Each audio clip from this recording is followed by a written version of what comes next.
আল্লাহ পাকের শুকর আদায় করা, এটা এত বড় একটা গুণ যাকে আল্লাহ রাব্বুল আলামিন কৃতজ্ঞতা স্বীকারকারী অন্তর দিয়েছেন। সে হচ্ছে পৃথিবীর ধনী মানুষ।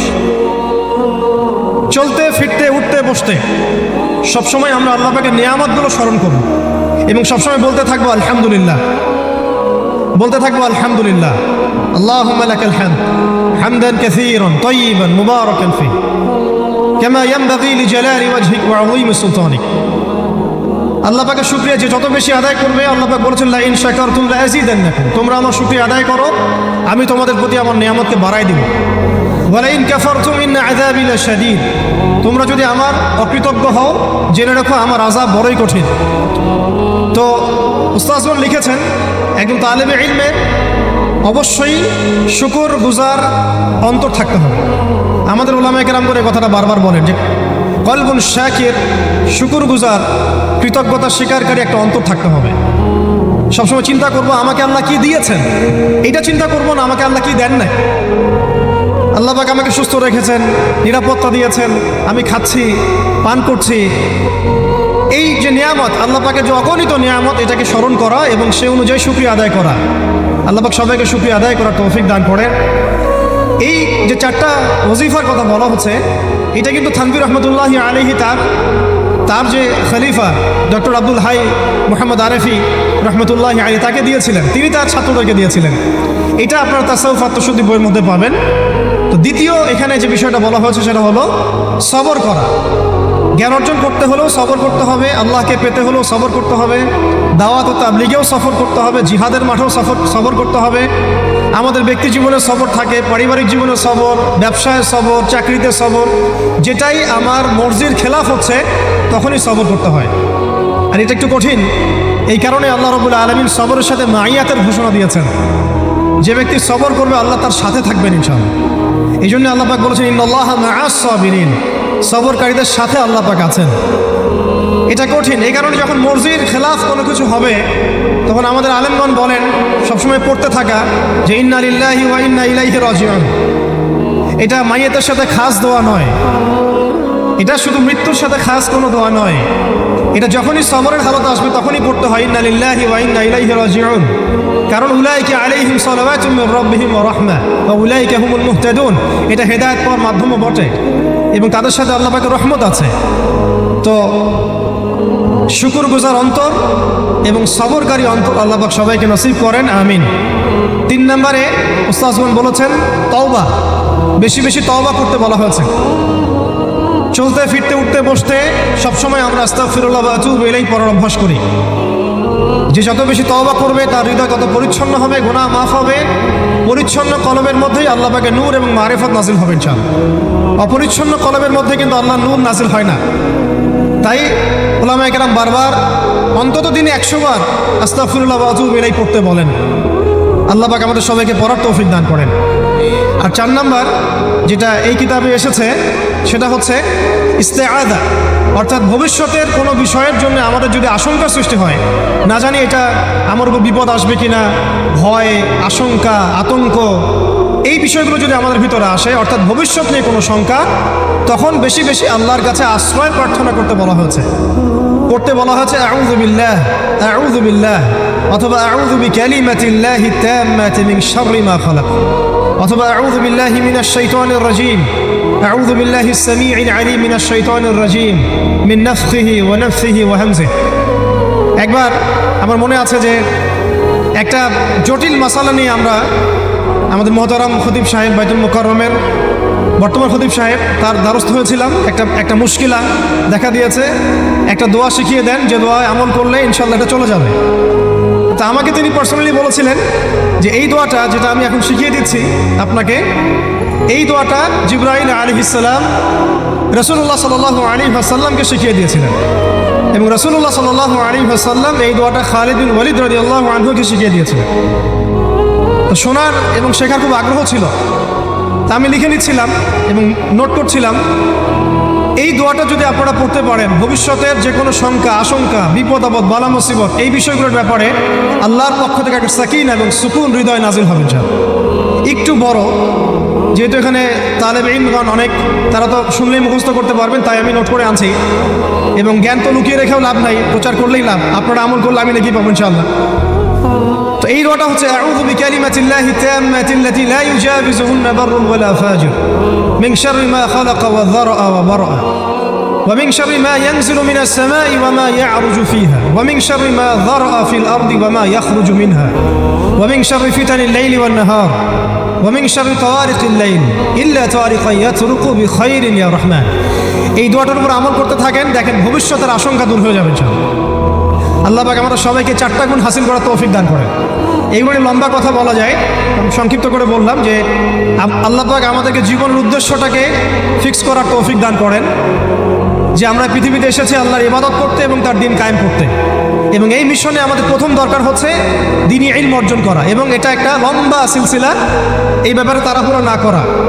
এবং 3 নাম্বার, বুজুর্গ ওলামা ইকরামদের সোহবতে থেকে দিনের জ্ঞান হাসিল করা।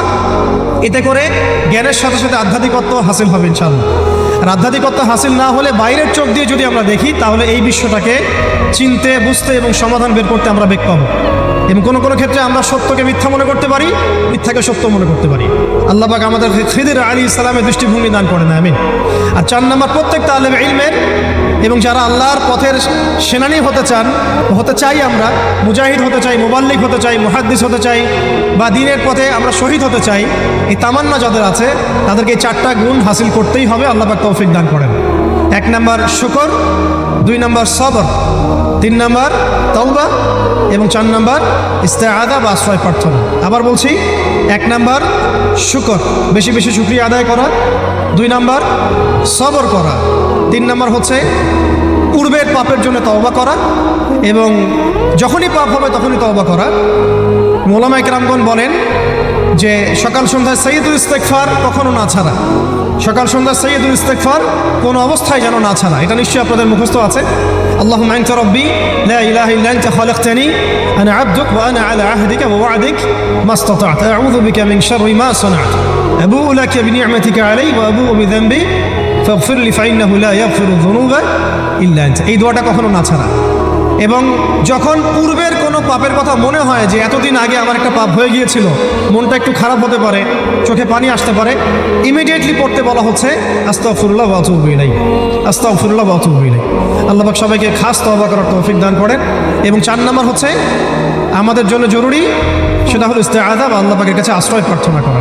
আল্লাহ রাব্বুল আলামিন আমাদের সবাইকে তার কাছে আশ্রয় প্রার্থনা করার তৌফিক নসিব করেন, আমিন। 5 নাম্বারটা হচ্ছে যে চলমান যে ফিতনাগুলো আছে আমাদের সামনে, এই ফিতনাগুলোকে কাগজে কলমে আইডেন্টিফাই করা।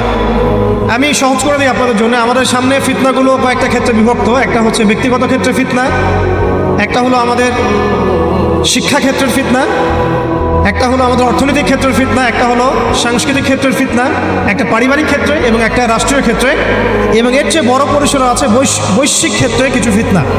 এই ফিতনাগুলোকে আমাদেরকে কাগজে কলমে এবং আল্লাহর নূর দিয়ে, কোরআন সুন্নাহর চোখ দিয়ে আইডেন্টিফাই করতে হবে এবং সেগুলোকে সমাধানের পথ খুঁজে বের করতে হবে।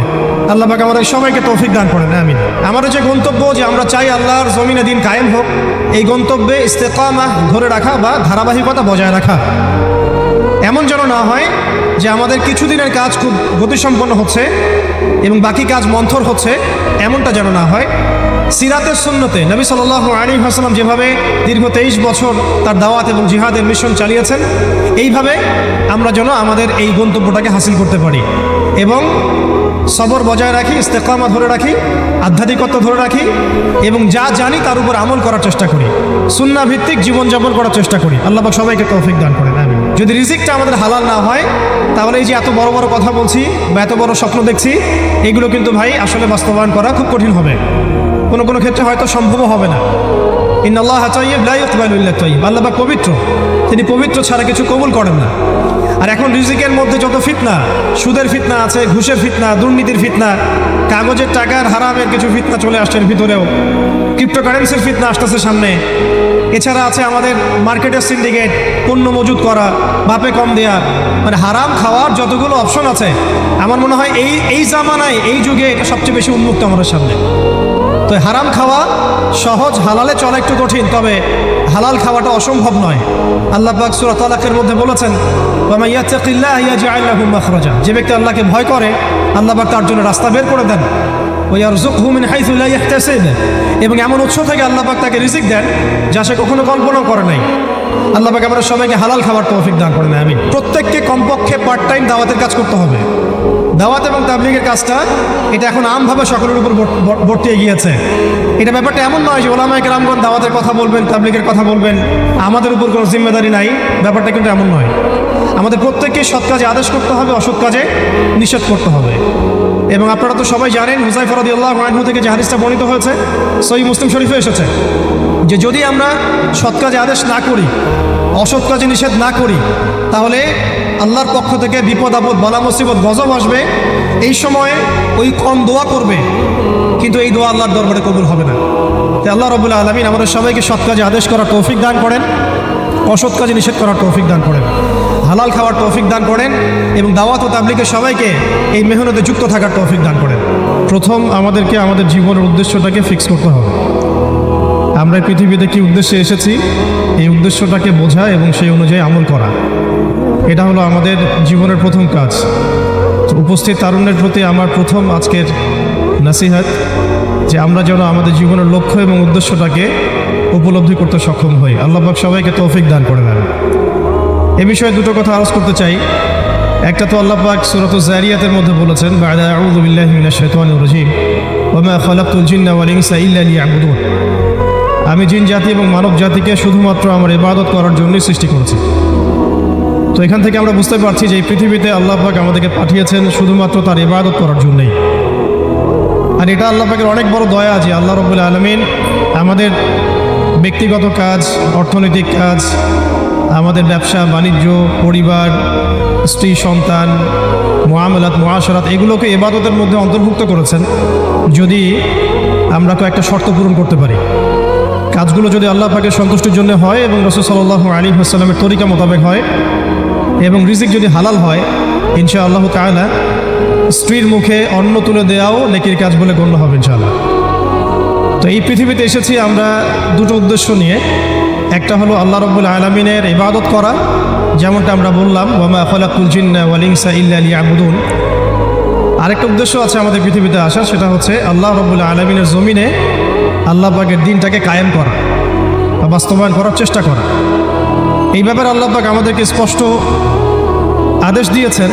সূরা আল ইমরানেও বলেছেন, কুনতুম খায়রা উম্মাহ উখরিজাত লিন-নাস তা'মুরুনা বিল মা'রুফ ওয়া তানহাউনা 'আনিল মুনকার ওয়া তু'মিনুনা বিল্লাহ। ঠিক একইভাবে আল্লাহ রাব্বুল আলামিন সূরা মুহাম্মাদের মধ্যেও বলেছেন, ইন তানসুরুল্লাহা ইয়ানসুরকুম ওয়া ইউসাব্বিত আকদামাকুম। তোমরা যদি আল্লাহর দ্বীনকে সাহায্য করো, আল্লাহকে সাহায্য করো, তাহলে আল্লাহ পাকও তোমাদেরকে সাহায্য করবেন। ওয়া ইউসাব্বিত আকদামাকুম, তোমাদের পা আল্লাহ পাক শক্ত করে রাখবেন। আর ওয়া ইন তাতাওয়াল্লাউ ইয়াস্তাবদিল কওমান গায়রাকুম, আর তোমরা যদি মুখ ফিরিয়ে নাও, পৃষ্ঠ প্রদর্শন করো, তাহলে জেনে রেখো আল্লাহ পাক অন্য কওমকে তোমাদের স্থলাভিষিক্ত করবেন এবং তারা তোমাদের মতো হবে না। এই আয়াতগুলো থেকে আমরা বুঝতে পারছি যে আল্লাহ রাব্বুল আলামিনের জমিনে তার দ্বীন কায়েম করা, তার দ্বীনের সহযোগী হওয়া, দ্বীন ইকামতে দ্বীনের কাজ করা, দ্বীন প্রতিষ্ঠার জন্য কাজ করা, এটা আমাদের পৃথিবীতে আসার অন্যতম একটা উদ্দেশ্য। তাই আমি তরুণ ভাইদেরকে হৃদয়ের অন্তঃস্থল থেকে অনুরোধ করব, জীবনের উদ্দেশ্য সম্পর্কে আমরা সচেতন হই। আমরা পৃথিবীতে শুধু খেলতামাশা করতে আসি নাই, সময় নষ্ট করতে আসি নাই, শুধু চাকরির পিছনে ছুটতে আসি নাই, ব্যবসার পিছনে ছুটতে আসি নাই। আমাদের এই পৃথিবীতে আসার একটা উদ্দেশ্য আছে, একটা মোটিভ আছে, সেটা হলো নিজে আল্লাহর ইবাদত করব এবং আল্লাহর দ্বীন এর তাবলীগ, দাওয়াত এবং জিহাদে অংশ নিব, যাতে করে আল্লাহর জমিনে আল্লাহর দ্বীন কায়েম হয়। আল্লাহ পাক আমাদের সবাইকে মকবুল কাফেলায় শামিল করেন, আমিন। দ্বিতীয় যে বিষয়টি আমি বলতে চাই সেটা হলো, এই যে মহান একটা মিশন নিয়ে আমরা পৃথিবীতে এসেছি, এটাকে বাস্তবায়ন করতে হলে আমাদেরকে ইলম অর্জন করতে হবে। ইলম অর্জন না করে যদি আমরা কোনো কাজ করতে যাই, সেখানে উপকারের জায়গায় ক্ষতি বেশি হতে পারে। এবং দ্বীনের ইলম একা একা হাসিল করা যায় না, অবশ্যই বরেণ্য এবং মুহাক্কিক উলামায়ে কেরামের সোহবত জরুরি। এই বিষয়টা আমরা অনেকে বুঝতে পারি, অনেকে পারি না। খাস করে যারা জেনারেল ব্যাকগ্রাউন্ড থেকে আমরা উঠে আসছি, অনেকে দেখা যায় দ্বীন আমরা শিখতে চাই ঠিকই, লেখাপড়াও করি, বই পুস্তক পড়ি, অনেকে আরবিও ভালো বলতে পারেন, কিন্তু উলামায়ে কেরামদের সোহবত এবং সান্নিধ্য নেই। এই বিষয়টা এতটা ক্ষতিগ্রস্ত, এতটা ক্ষতির কারণ যে নেক্সট স্রোতে মানুষ ধোঁকা খেতে পারে। এই ইলমের তো দুটো শাখা আছে, একটা দুনিয়াবি জ্ঞান, একটা দ্বীনি জ্ঞান। তো দুনিয়াবি জ্ঞানের জন্য এই বিষয়টাকে আমি শর্ত বলে মনে করছি না, কিন্তু দ্বীনি ইলম অর্জনের জন্য অবশ্যই একজন বরেণ্য মুহাক্কিক ওলামায়ে কেরামের সোহবত অবশ্যই জরুরি। এবং দ্বীনি ইলমের বিষয়টা শুধু কিতাবের মধ্যেই সীমাবদ্ধ নয়। কিতাব আমাকে একটা ক্লাসিক্যাল আলেম হওয়ার পর্যায় পর্যন্ত নিয়ে যায় ঠিকই, কিন্তু আল্লাহকে চিনতে হলে, আল্লাহকে পেতে হলে, আল্লাহর মারেফত হাসিল করতে হলে একটা আধ্যাত্মিক জ্ঞানের প্রয়োজন আছে। এই জ্ঞানটা আপনি কিতাবের মধ্যে পাবেন না। এটাকে হাসিল করতে হলে অবশ্যই আল্লাহওয়ালা বুজুর্গ মানুষদের সোহবতে আসতে হবে। ঠিক যেমন নবী মুসা আলাইহিস সালামকে আল্লাহ রাব্বুল আলামিন বলেছিলেন, তোমার চেয়েও জ্ঞানী মানুষ পৃথিবীতে আছে। সূরা কাহফে বিস্তারিত ঘটনা আছে, এতটা বলার সময় এখানে নাই, আপনারা পড়ে নিতে পারবেন। মুসা আলাইহিস সালাম যুগ যুগ সফর করেছেন সেই ব্যক্তিকে পাওয়ার জন্যে যাকে আল্লাহ রাব্বুল আলামিন তার পক্ষ থেকে খাস করে জ্ঞান দিয়েছেন। সেই ব্যক্তির নাম খিদর আলাইহিস সালাম। তিনি এমন কিছু দেখছেন খিদর আলাইহিস সালাম যেটা মুসা আলাইহিস সালাম বুঝতে পারছেন না।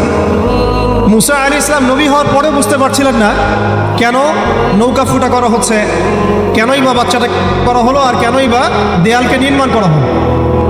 খিদর আলাইহিস সালামকে আল্লাহ রাব্বুল আলামিন এমন আধ্যাত্মিক জ্ঞান দিয়েছিলেন, আল্লাহর মারেফত দিয়েছেন, তিনি এমন কিছু দেখতে পাচ্ছেন দূর পর্যন্ত যেটা মুসা আলাইহিস সালাম বুঝতে পারছেন না।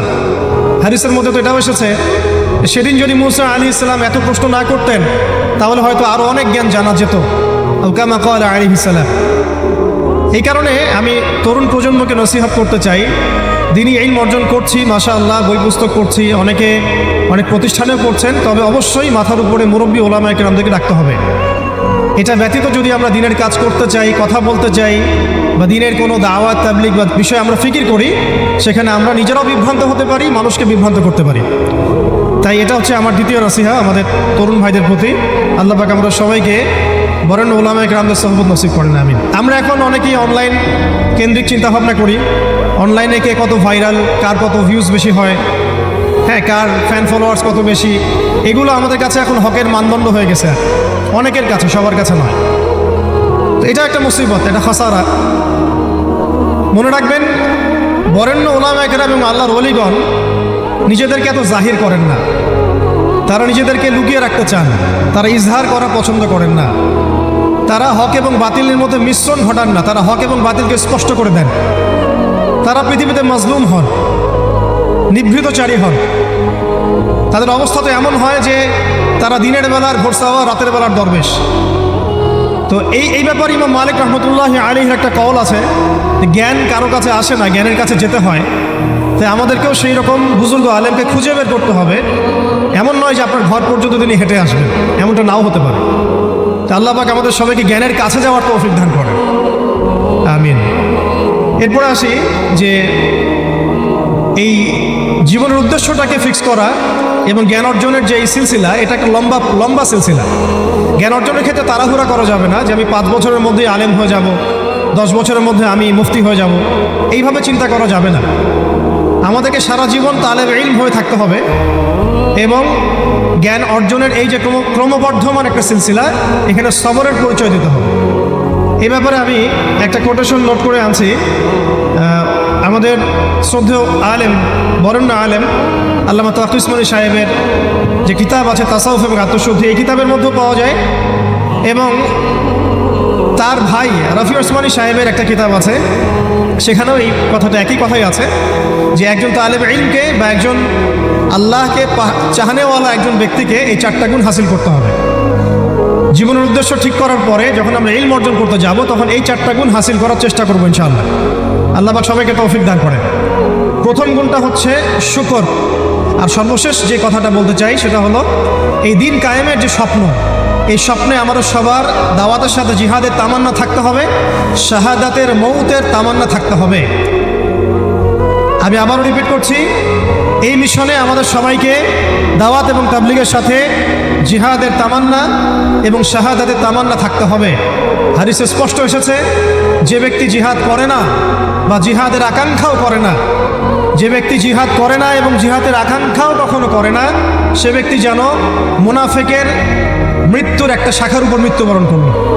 আল্লাহ পাক আমাদের সবাইকে নেফাকি থেকে হেফাজত করেন, আমিন।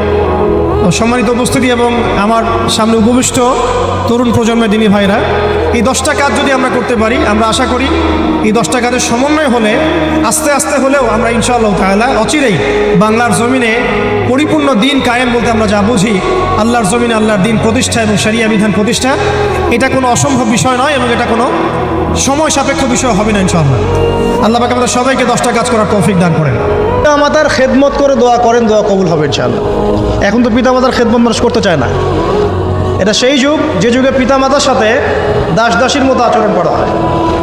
তো সন্তানরা ভুলে গেছো তোমরা যে তোমরাও একদিন পিতামাতা হবা। আমরাও কিন্তু একদিন পিতামাতা হব। যারা বিয়ে শাদী করেছে, সন্তান সন্ততি হয়েছে, তারা জানে এই যে প্রসব বেদনার একটা সেকেন্ড, 1 সেকেন্ড 1 মিনিট প্রসব যে বেদনা মায়ের হয়, এর ঋণ আমরা সারা জীবনে শোধ করতে পারবো না। পারবেন? এই কারণেই মায়ের পায়ের নিচে জান্নাতের কথা বলা আছে। মাদের সম্মান আল্লাহর কাছে অনেক বেশি, মেয়েদের সম্মান অনেক বেশি। এই নারীবাদী ফ্যামিলিস্টরা যা বুঝিয়েছে, ইসলাম এমন নয়। তো ইসলাম এমন নয়। ইসলামে মেয়ের মর্যাদা সবচেয়ে উপরে। সেই মেয়েদেরকে আমরা এখন কী করেছি? কাপড় চোপড় সব কমিয়ে কমিয়ে বেপর্দা করে রাস্তায় নামিয়ে দিয়েছে। যদি একটা মানুষ নিজের সম্মান না বোঝে, তাকে সম্মান কেউ দিতে পারে? নিজেকে চিনতে শিখুন। আমাদের সম্মান আল্লাহর কাছে অনেক বেশি। এটা বলছিলাম প্রিয় ভাইরা, মায়ের পায়ের নিচে আল্লাহ পাক সন্তান বেহেশতের কথা বলেছে। মা বোনদেরকে 4টা কাজ করতে বলো, অনলি 4টা কাজ। 5 ওয়াক্ত নামাজ যদি ঠিকমতো পড়তে পারে, 1 নাম্বার। 2, রমজান মাসে রোজা রাখে। 3 নাম্বার, পর্দা ঠিকঠাক মতো করে। আর 4 নাম্বার, স্বামীর আনুগত্য করে।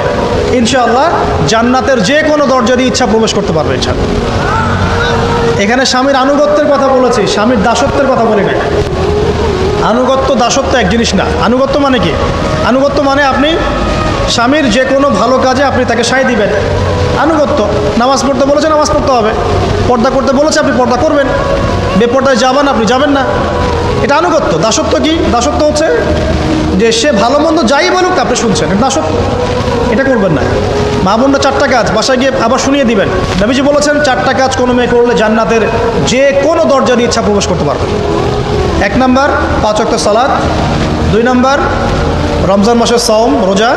3 নাম্বার, পর্দা ঠিকঠাক মতো করবে, লজ্জাস্থানের হেফাজত। এবং 4 নাম্বার, স্বামীর আনুগত্য করা। মায়ের খেদমত করে দোয়া করেন, দোয়া কবুল হবে ইনশাআল্লাহ। বাবার খেদমত করে দোয়া করেন, দোয়া কবুল হবে ইনশাআল্লাহ। কোরআন তেলাওয়াত করে দোয়া করেন, দোয়া কবুল হবে ইনশাআল্লাহ। মনে করেন